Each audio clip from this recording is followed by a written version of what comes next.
Halo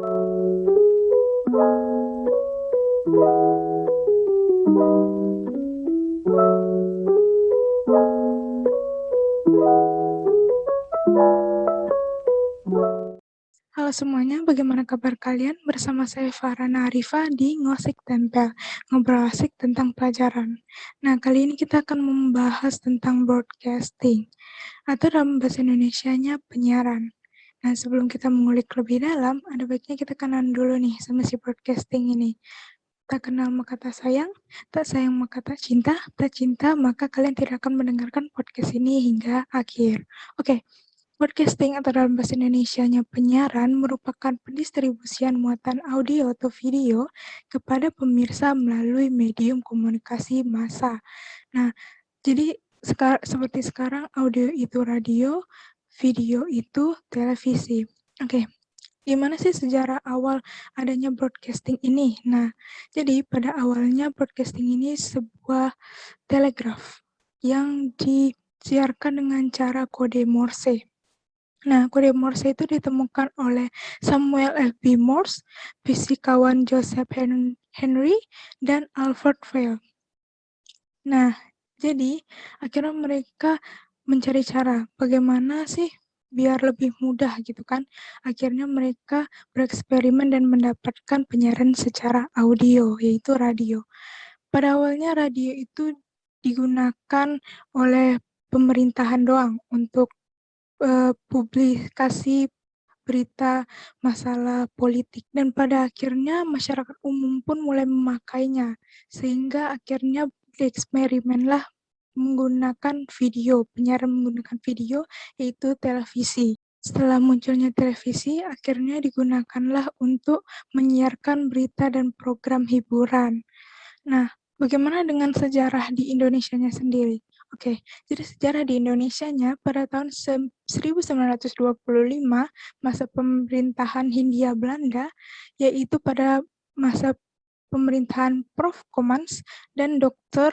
De Groot, berhasil melakukan penyiaran secara radio menggunakan stasiun relay di Makassar, Jawa Barat. Kemudian setelah berhasilnya mereka berkomunikasi menggunakan radio, akhirnya berdirilah Batavia Radio Figring atau BRV dan NIROP. Setelah itu pada masa kuasa Jepang, itu sama sekali nggak boleh menggunakan radio, sehingga orang ketika menggunakan radio itu secara bersembunyi-bersembunyi, seperti berada di bawah tanah atau pokoknya mencari bagian yang aman untuk melakukan penyiaran radio. Hingga akhirnya seorang amatir radio bernama Gunawan menyiarkan teks proklamasi pada tahun 1945 dan akhirnya berhasil menyiarkan naskah proklamasi Indonesia. Setelah itu terjadi, akhirnya terbentuklah organisasi. Pada 1945 terbentuk organisasi PRI atau Persatuan Radio Amatir Indonesia. Kemudian disusul pada 9 Juli 1968 yaitu ORARI, Organisasi Radio Amatir Republik Indonesia. Dan pada 11 September 1945 di 6 kota berdirilah RRI, yaitu Radio Republik Indonesia. Hingga sekarang Radio Republik Indonesia masih digunakan dan sudah ada 52 stasiun radio dan menggunakan bahasa luar yaitu 10 bahasa. Dan di Jakarta sendiri RRI memiliki 3 program yaitu daerah, kota, dan berita dan informasi kepada masyarakat luas. Nah, jadi itu broadcasting dan sejarahnya.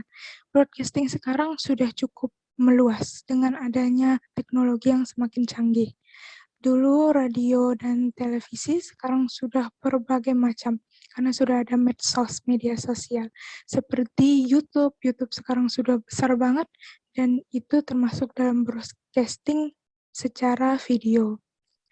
Nah, jadi sekian dari saya. Sampai jumpa di video berikutnya. Bye-bye. Jangan lupa di-like ya dan share jika video ini bermanfaat, dan jika video ini tidak bermanfaat, kalian boleh banget dislike. Jangan lupa subscribe dan hidupkan lonceng notifikasi agar kalian dapat notifikasi video aku yang berikutnya. Sampai jumpa. When I'm up all alone and it's late at night, somehow you circle back into